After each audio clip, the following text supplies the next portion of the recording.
Today topic is cancer. Cancer is one of the most dreaded disease of human beings and is a major cause of death all over the globe.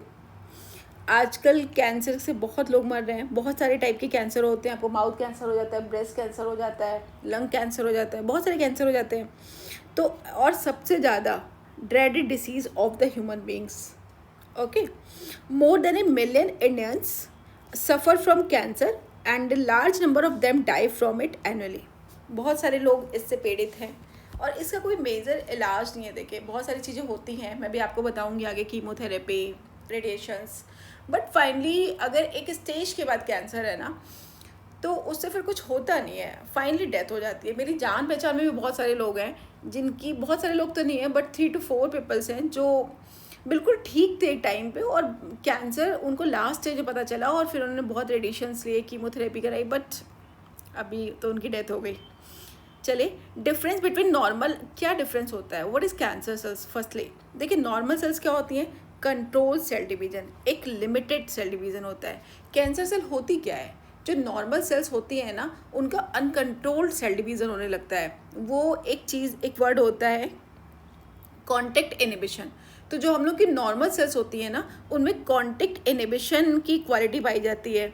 Means देखिए, normal cells क्या है, control cell division, and cancer cells क्या होती है, uncontrol cell division. Normal cells में क्या होता है कि कॉन्टेक्ट इनिबिशन. कॉन्टेक्ट इनिबिशन का मतलब ये होता है कि देखो, these all cells are normal, these all cell are normals. मान लो आप आपकी बॉडी में कहीं कट लग जाता है, ठीक है, वहाँ की सेल्स क्या हो गई, डिस्ट्रॉय हो गई. तो डिस्ट्रॉय होती हैं, धीरे धीरे क्या होता है, रिकवरी होती है, सेल्स वहाँ पे दोबारा बनने लगते हैं, डिवीजन्स होते हैं सेल के. अब जैसे ये डिवाइड हुई सेल, ये बनी, ये बनी, ये बनी, और एक टाइम के बाद डिवीज़न होते होते यहाँ पे जैसे ही मिली ना, सेल्स की ग्रोथ रुक गई. अब इसका डिवीज़न नहीं हो रहा है. That quality, that function is called contact inhibition. कि जैसे ही जो सेल्स हैं इसके कॉन्टेक्ट में ये डिवाइड करने वाली सेल्स आई तो इनका डिवीज़न क्या हो गया, खुद से रुक जाता है. और कैंसर सेल्स में क्या होता है कि ये सारी सेल्स हैं, ये सारी सेल्स हैं, और ये वाली सेल जो है ये देखिए यहाँ पे कांटेक्ट हुआ बट कुछ नहीं, यहाँ पे रुक नहीं रही सेल्स, दोबारा और डिवीज़न हो गया, ये सारी सेल्स बन गई, ये सारी सेल्स बन गई. तो इनमें क्या होता है, इन्वेसिवनेस प्रेजेंट होता है. ये देखिए वर्ड दिया हुआ है, इन्वेसिवनेस प्रेजेंट होता है. मतलब इसमें सेल डिवीज़न रुकता नहीं है, कॉन्टेक्ट इनिबिशन जो होता है वो एब्सेंट होता है. तो देखिए, दो हम लोगों ने पढ़ा कि इसमें क्या होता है, नॉर्मल सेल्स में कंट्रोल सेल डिवीज़न होता है और कैंसर सेल में अनकंट्रोल सेल डिवीज़न होता है.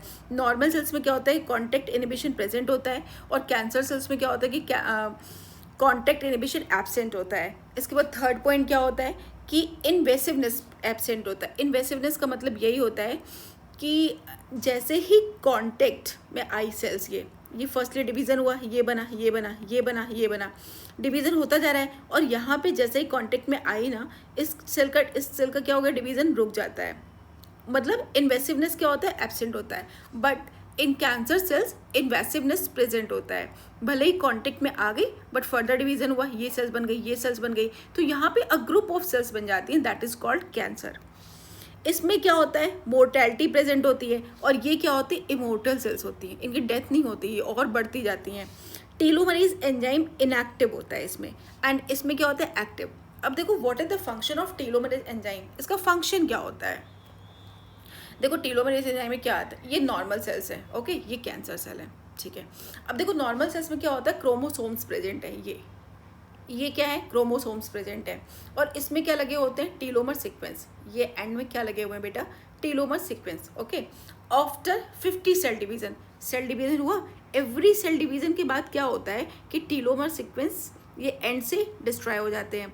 अगली बार सेल डिवीज़न होगा, कुछ टीलोमर सीक्वेंस डिस्ट्रॉय होंगे, अगली बार सेल डिवीज़न होगा, कुछ टीलोमर सीक्वेंस डिस्ट्रॉय होंगे. तो इस तरीके से डिस्ट्रॉय होते होते लास्ट में क्या होता है, आफ्टर 50 सेल डिवीज़न पूरा टीलोमर सीक्वेंस जो है वो डिस्ट्रॉय हो जाता है. और पूरा टीलोमर सीक्वेंस डिस्ट्रॉय हो गया तो ये क्या हो गया, सेल जो होती है वो खुद सुसाइड कर लेती है. That condition is called apoptosis. इसको और क्या बोलते हैं, प्रोग्राम्ड सेल डेथ. इसको और क्या बोलते हैं बेटा, प्रोग्राम सेल डेथ. और ये सेल्स क्या करती है, एपोप्टोसिस कर लेती है. नेक्स्ट क्या है, कैंसर सेल में क्या होता है, ये है आपकी, ये है टीलोमर, सॉरी ये है क्रोमोसोम, और यहाँ पे क्या है, टीलोमर सीक्वेंस. कैंसर सेल्स में not 50 cell division, more than 50 cell division के बाद भी कुछ भी नहीं होता है। टीलोमर एंजाइम जो होते हैं, नॉर्मल सेल में हमने क्या पढ़ा कि एवरी सेल डिवीजन के बाद टीलोमर ये जो है एक एक डिस्ट्रॉय होने लगता है, but in cancer cell every cell division telomere sequence का कुछ नहीं होता। टीलोमर एंजाइम एक्टिवेट रहते हैं, और टीलोमरेज एंजाइम एक्टिवेट रहेंगे तो टीलोमर सीक्वेंस एक्टिवेट रहेंगे। और ये क्या, अगर टीलोमरेज एंजाइम बेटा एक्टिवेट रहेंगे तो ये क्या करते हैं, मेंटेन रखते हैं टीलोमर सीक्वेंस को। और टीलोमर सीक्वेंस अगर मेंटेन रहता है तो फिर कोई दिक्कत ही नहीं है। ये सेल्स क्यों, जब टीलोमर सीक्वेंस है तो इसको सिग्नल नहीं मिला तो इसमें प्रोग्राम सेल डेथ नहीं होगा, सुसाइड नहीं करेगी। Means in this cell apoptosis is absent, और एपोप्टोसिस एब्सेंट है तो ये सेल कैसी हो जाएगी, इमोर्टल, ये कभी मरेगी ही नहीं, इवन बढ़ती जाएगी और बढ़ती जाएगी तो कैंसर हो जाएगा। Is that clear? देखो 2-3 पॉइंट हम लोगों ने पढ़े हैं। क्या क्या पढ़ा है कि नॉर्मल सेल में क्या होता है कि सेल डिवीजन कंट्रोल होता है, but in cancer cell division is uncontrolled. In normal cells में क्या होता है कि कॉन्टेक्ट इनिबिशन होता है, जैसे ही सेल के कॉन्टेक्ट में आती है तो ये सेल्स का डिवीजन रुक जाता है, but in cancer cell division नहीं रुकता है। इन्वेसिवनेस एब्सेंट होता है। इन्वेसिवनेस का मतलब क्या होता है कि कॉन्टेक्ट, सेल के कॉन्टेक्ट में आने के बाद भी सेल डिवाइड होती रहती है, तो that is called invasiveness present. अगर कोई सेल, ये मीन्स इनमें क्या है, इन्वेसिवनेस प्रेजेंट है, सेल के कांटेक्ट में आ गई उसके बाद भी सेल डिवीजन क्या है, होता जा रहा है, तो it means invasiveness present. But in this case ये सेल के कांटेक्ट में आ गई बट इन्वेसिवनेस एब्सेंट है। ओके, मोर्टेलिटी क्या है इसमें, प्रेजेंट है। इमोर्टल सेल है। इमोर्टल सेल्स क्यों है, because in cancer cells telomerase enzyme is active, and telomerase enzyme is active, than telomere sequence is proper रहते हैं, मतलब डिस्ट्रॉय नहीं होते हैं, तो ये सेल कभी भी एपोप्टोसिस नहीं करती है। ठीक है, इसमें टीलोमरेज एंजाइम क्या हो गया, इनएक्टिव। अब normal sales and cancer cells में क्या डिफरेंस है ये भी बता दिया।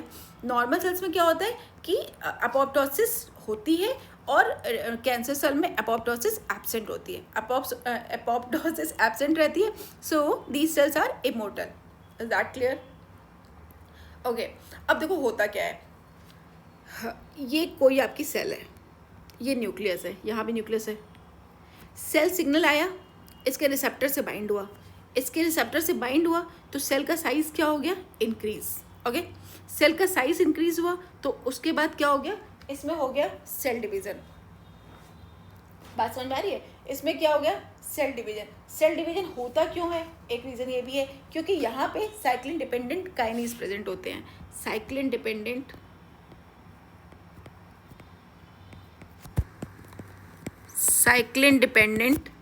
काइनेज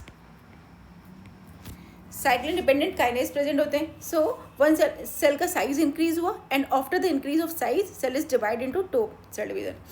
ये 2 सेल्स बन गई। ठीक है, अब सेल डिवीजन से क्या होगा, सेल डिवीजन कंट्रोल कैसे होती है? आप एक बात बताओ, कैंसर है क्या, अनकंट्रोल्ड सेल डिवीजन, तो सेल डिवीजन को कंट्रोल करना बहुत ज़रूरी है ना, अदरवाइज अगर अनकंट्रोल्ड सेल डिवीजन होता रहेगा तो ऑब्वियस सी बात है कैंसर हो जाएगा। अब देखो कंट्रोल कैसे होती है, इसमें 2 टाइप के जीन्स होते हैं, प्रोटो ऑन्को, ओहो एक सेकेंड वेट, इसको पूरा रफ कर देती हूँ। Proto oncogene,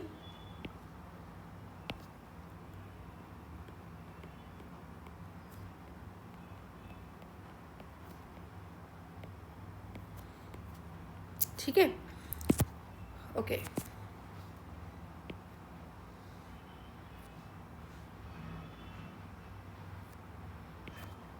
okay, proto oncogene, इसका काम क्या होता है प्रोटो ऑन्कोजीन का? It is responsible for formation of, किस चीज़ के लिए रिस्पॉन्सिबल है? Formation of cell growth factor, cell metabolism controlling factor, cell signalling factor. मतलब क्या है कि ये ग्रोथ को स्टिमुलेट कर रही है। ये क्या है? पॉजिटिव स्टिमुलेटर है, ये ग्रोथ को स्टिमुलेट द ग्रोथ। ठीक है, स्टिमुलेट द ग्रोथ। ठीक है बेटा, और ये क्या होते हैं? Tumour suppressor gene. Tumour suppressor gene कौन सा होता है आप मुझे बताओ? प्रोटो ऑन्कोजीन होता है और ट्यूमर सप्रेशर जीन होता है। ठीक है, प्रोटो ऑन्कोजीन क्या होता है कि ये ग्रोथ को स्टिमुलेट करता है, और ये क्या करता है? सप्रेस करता है, सप्रेस द ग्रोथ।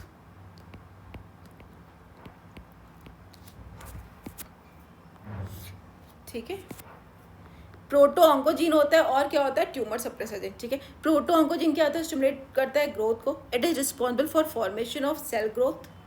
और क्या करता है, सेल मेटाबॉलिज्म कंट्रोलिंग फैक्टर और सेल सिग्नलेट। कैसे कैसे करता है वो भी बात करेंगे।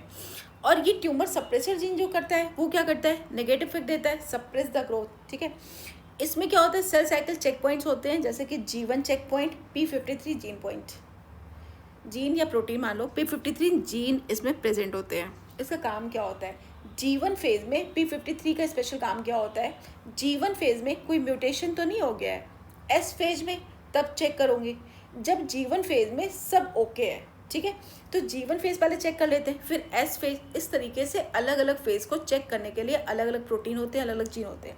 P53 जो होता है वो G1 के लिए होता है। इफ़ एनी प्रॉब्लम, अगर G1 फेज में हमने चेक कर लिया कोई प्रॉब्लम है तो सेल्स को आगे डिवाइड ही नहीं होने देंगे और सेल को क्या करेंगे, एपोप्टोसिस के लिए स्टिमुलेट करता है। तो ये इसका काम है। अब एक बात बताओ आप, अगर प्रोटो ऑन्कोजीन में कोई प्रॉब्लम हो जाए या फिर ट्यूमर सप्रेसर जीन में कोई प्रॉब्लम हो जाए, फर्स्ट बात करते हैं कि प्रोटो ऑन्कोजीन में, अगर प्रोटो ऑन्कोजीन में कोई प्रॉब्लम हो गई तो सेल ग्रोथ को स्टिमुलेट नहीं कर पाएगा, ग्रोथ को स्टिमुलेट नहीं कर पाएगा तो भी कैंसर हो जाएगा। अगर ट्यूमर सप्रेसर जीन में कोई प्रॉब्लम हो गई, ये क्या कर रहा है, ग्रोथ को सप्रेस कर रहा है, ग्रोथ को सप्रेस कर रहा है, तो अब इसमें प्रॉब्लम हो गई। मतलब प्रॉब्लम का मतलब क्या है, P53 जो हो गए वो इनएक्टिव हो गए। अब आपके जीवन फेज में कोई भी प्रॉब्लम है, किसी भी सेल में म्यूटेशन है, एनी प्रॉब्लम है, तो वो सप्रेस नहीं कर पा रहा है, तो ऑब्वियस सी बात है सप्रेस नहीं कर पाएगा तो एपोप्टोसिस नहीं होगी, सेल डेथ नहीं होगी, तो भी वो सेल ग्रोथ को बढ़ा दे रहा है, और सेल ग्रोथ को बढ़ा दे रहा है तो भी म्यूटेशन हो जाएगा। तो इन दोनों में, दोनों ही सेल में अगर कोई प्रॉब्लम आ रही है, इन दोनों में अगर कोई म्यूटेशन हो रहा है, म्यूटेशन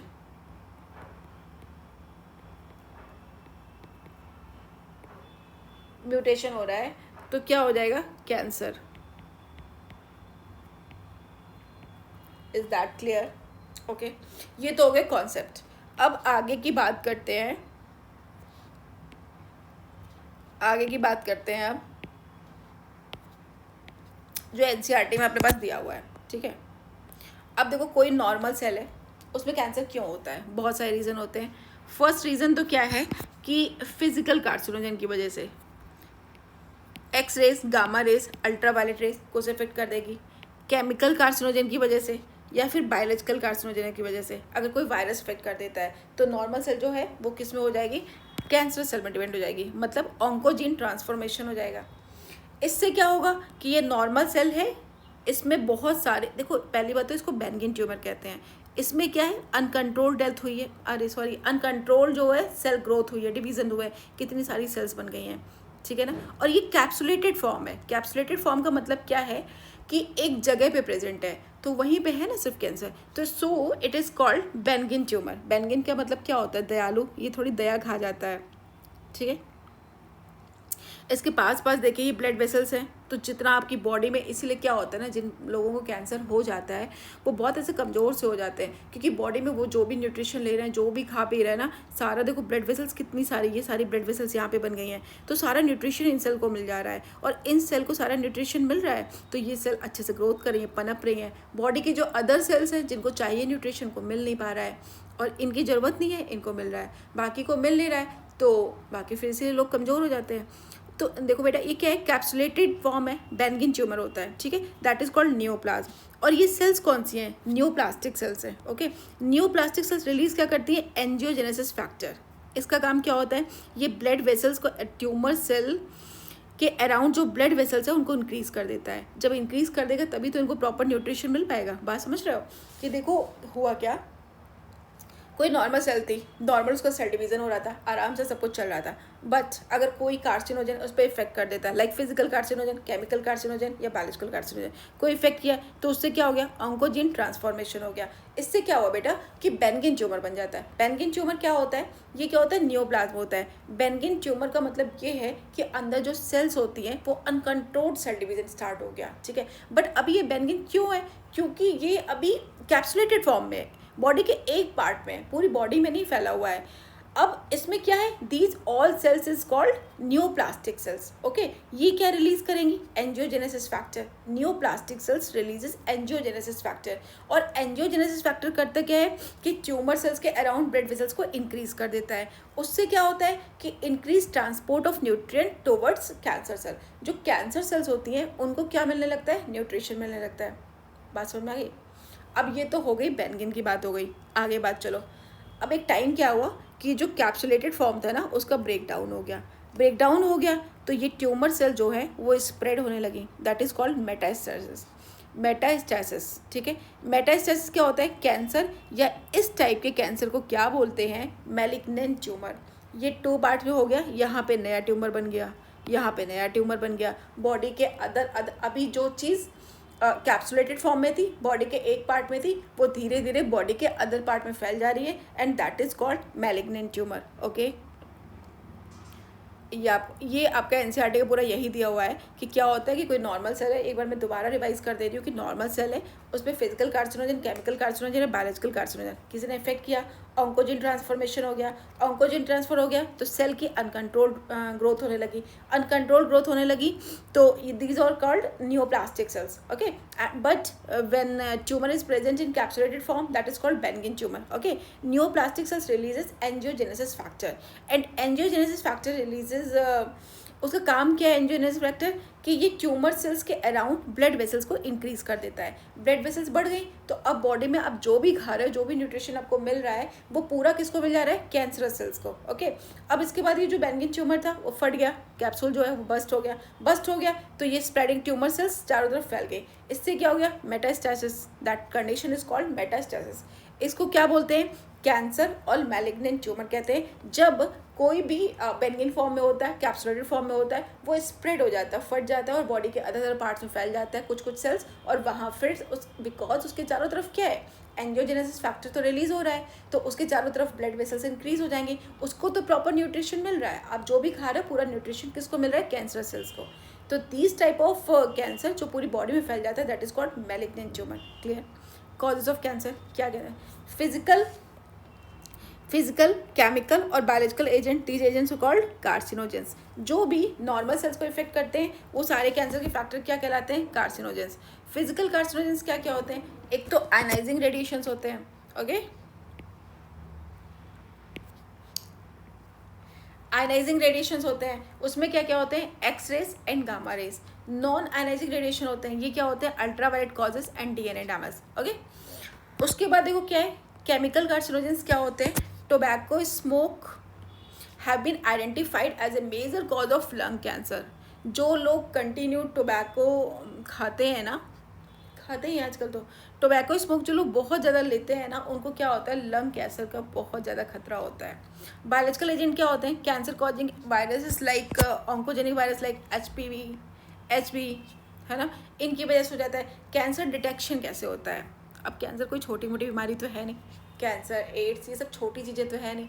देखो, एक नॉर्मल लाइफ आपकी वन गो में चल रही है और अचानक से आपको कुछ सिम्टम्स आए, और जो तंबाकू खा रहे होते हैं, जो टोबैको ले रहे होते हैं, इनटेक कर रहे होते हैं, क्या उन लोगों को नहीं पता होता है क्या कि इससे कैंसर हो सकता है, बट वो हैबिट हो चुकी है उनकी। ठीक है, तो अब आप बनगो में जा रहे हो, बहुत सारे लोग ऐसे होते हैं जो पूरी लाइफ टोबैको लेते हैं बट उनको नहीं होता लंग कैंसर, वो कोई कैंसर नहीं होता है, वो नॉर्मल अपनी डेथ उनकी होती है, बट किसी किसी को हो जाता है। तो अब वो किसको देखते हैं कि यार वो भी तो पूरा खा रहा था, वो भी तो खा रहा था, तो फिर उसको तो नहीं हुआ। तो जिनको ये हैबिट है वो लेते रहते हैं।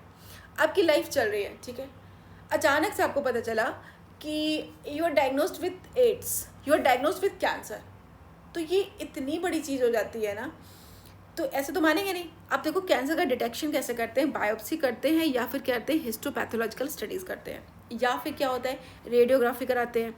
रेडियोग्राफी कैसे कराते हैं, यूज़ ऑफ एक्सरेज। एक बात मैं आपको बताती हूँ, जो एक्सरे होता है ना, X ray is not a good thing, but कराना पड़ता है, क्योंकि नॉट फॉर ओनली कैंसर, और भी बहुत सारी चीज़ें होती हैं। आपका कहीं पे फ्रैक्चर हो जाता है या बॉडी में कोई भी चीज़ ऐसे इंटरनल आपको डिटेक्ट करनी होती है, तो एक्सरे कराते हैं। एक्सरे से बहुत सारी आपकी सेल्स, एक्सरे है क्या है, अ टाइप ऑफ रेडिएशन है, दैट इज़ कॉल्ड रेडियोग्राफी। तो अ टाइप ऑफ रेडिएशन, तो जितनी कम दे कि जितना मतलब फास्ट आपका एक्सरे हो जाए ना, जितनी कुछ सेकंड्स के लिए रखा जाता है। कुछ लोग कहते हैं मेरा अच्छे से करो भैया, हम खड़े हैं आराम से, मेरा अच्छे से एक्सरे कर दो। तो ऐसा नहीं करना होता है। एक्सरे जितनी देर आप खड़े रहोगे ना, उतने रेडिएशंस आपकी बॉडी में जा रहे हैं, उतनी सेल्स आपकी डिस्ट्रॉय हो रही है, ठीक है। थर्ड ऑप्शन क्या होता है, CT, computed tomography, use of X ray या 3D इमेज के थ्रू। नेक्स्ट क्या है, MRI सबसे सेफेस्ट टेक्निक होती है, और MRI आजकल यूज़ भी बहुत हो रही है। ये क्या होता है, मैग्नेटिक रेजोनेंस इमेजिंग, इससे भी पता चल जाता है कैंसर। नेक्स्ट क्या है, antibody against cancer, specific antigens are also use for detection of certain cancer. अब इतना आपके सिलेबस में भी है नहीं। जब आप MBBS करोगे, जब आप स्पेशलाइजेशन करोगे कैंसर पे, तो आपको और डिटेल में बताएंगे। अभी सिर्फ कुछ NCERT की लाइन हमको पढ़नी है कि कुछ एंटीजेंस भी होते हैं। अब वो एंटीजेंस किस टाइप के होते हैं, कितने टाइप के होते हैं, उसका नाम, तो वो सारा भी डिटेल में नहीं है, और NCERT में जो नहीं है वो आपको नहीं पढ़ना है। Specific antigens are also use for detection of certain cancers, ठीक है। Techniques of molecular biology can be apply to detect genes in individuals with inherited sensitivity to certain cancers के लिए ये भी यूज़ करते हैं। ट्रीटमेंट क्या है कैंसर का, देखो कुछ ट्रीटमेंट नहीं है। बहुत 1% केसेस हैं जहाँ पे इसका ट्रीटमेंट है। जब तक वो बेनिग्न कंडीशन में है तब तक कभी कभी ठीक हो जाता है। ऑलमोस्ट मैंने किसी को अपनी लाइफ में, मतलब ऐसे बुक में तो लिखा होता है कि ट्रीटमेंट है, बट जितने लोगों को मैंने देखा है ना, ब्लड कैंसर को तो मैंने देखा है कि अभी तक बहुत सारे लोग हैं जो 10 साल पहले उनको ब्लड कैंसर था और वो कंटिन्यू दे आर कैपेबल। उसका इलाज इतना आसान तो होता नहीं है, बहुत महंगा इलाज है।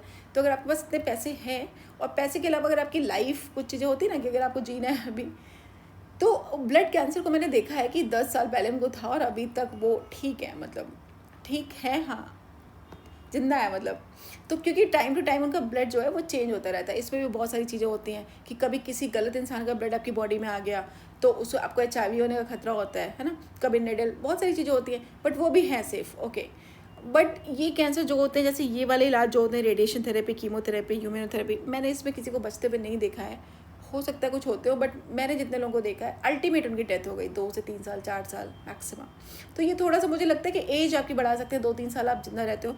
और ये जो आपकी कीमोथेरेपी वगैरह होती है ना, उसके बाद इंसान इतना बीमार हो जाता है ना कि आप कुछ खा नहीं पाते। इसके साइड इफेक्ट्स बहुत सारे हैं ना, ultimately this is a radiation, तो ऑब्वियस सी बात है इसके बहुत सारे साइड इफेक्ट्स हैं। तो ट्रीटमेंट क्या है जो NCERT में हमको तो पढ़ना ही है। The common approach for treatment of cancer है surgery, radiation therapy, chemotherapy and immunotherapy, ठीक है। कीमोथेरेपी किसके थ्रू होती है, क्या है, vincristine and vinblastine, and immunotherapy किसके थ्रू होती है, अल्फा इंटरफेरॉन। तो बस ये कैंसर था। नेक्स्ट टॉपिक हम लोग पढ़ेंगे एड्स।